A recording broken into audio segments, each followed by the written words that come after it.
Hai, perkenalkan nama aku Rifa Eftinan dari Prodi Manajemen Bisnis Syariah 4F dengan NIM 235211237. Langsung aja ke materinya ya. Oke, yang pertama itu ada perbedaan warga negara dan penduduk serta hak dan kewajiban warga negara Indonesia. Warga negara adalah orang yang secara sah diakui sebagai anggota suatu negara dan memiliki hak serta kewajiban berdasarkan hukum negara tersebut. Penduduk adalah orang yang bertempat tinggal di suatu wilayah dalam waktu tertentu, baik warga negara maupun orang asing yang memiliki izin tinggal. Hak warga negara Indonesia: 1. Hak atas pekerjaan dan penghidupan yang layak.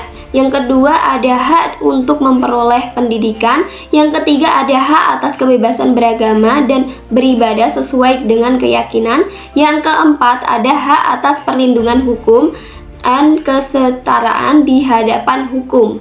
Terus yang kelima itu ada hak untuk ikut serta dalam pemerintahan seperti memilih dan dipilih dalam pemilu. Kemudian kewajiban warga negara Indonesia: 1. Memenuhi hukum dan peraturan yang berlaku. Yang kedua, membela negara dari ancaman baik dari dalam maupun luar negeri. Yang ketiga, menghormati hak asasi manusia dan keberagaman dalam masyarakat. Yang keempat, ada membayar pajak sesuai dengan ketentuan yang berlaku. Yang kelima, menjaga persatuan dan kesatuan bangsa.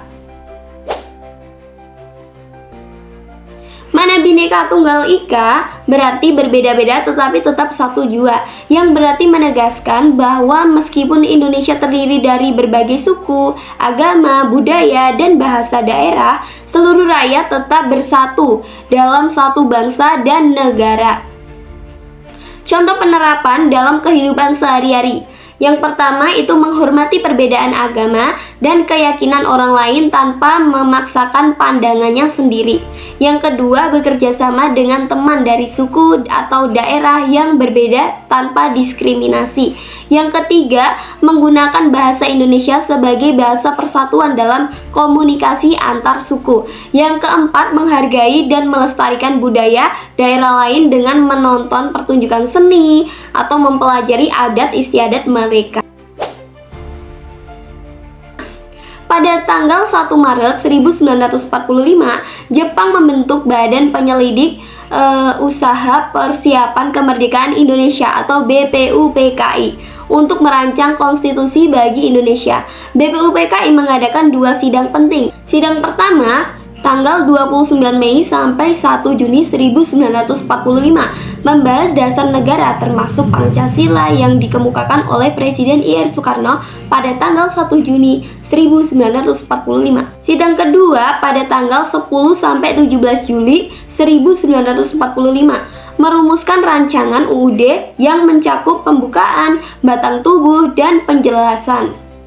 Setelah BPUPKI dibubarkan, Panitia Persiapan Kemerdekaan Indonesia atau PPKI dibentuk dan pada tanggal 18 Agustus 1945, sehari setelah proklamasi kemerdekaan, PPKI mengesahkan Undang-Undang Dasar 1945 adalah Konstitusi Indonesia.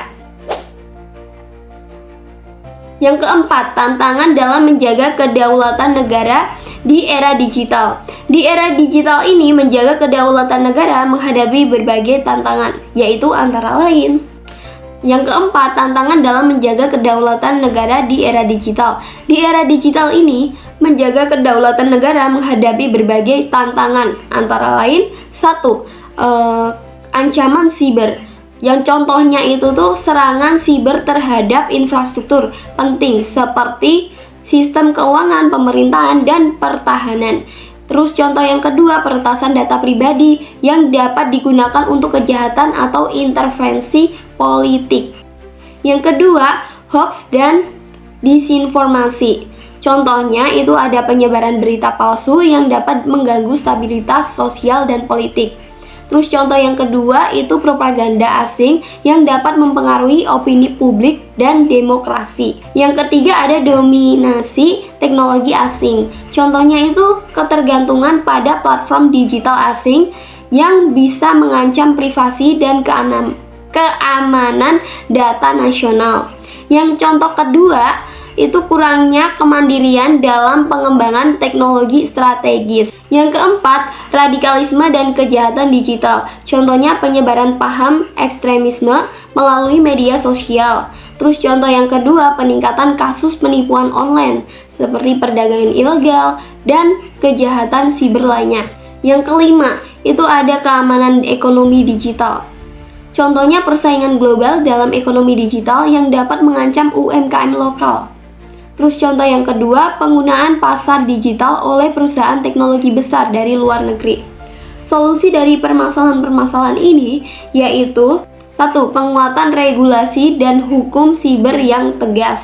Yang kedua, peningkatan literasi digital masyarakat agar tidak mudah terpengaruh hoax. Yang ketiga, pengembangan teknologi nasional untuk mengurangi ketergantungan pada produk asing. Sekian, terima kasih dari aku, Rifa Iftinan ya. Bye bye. Wassalamualaikum warahmatullahi wabarakatuh.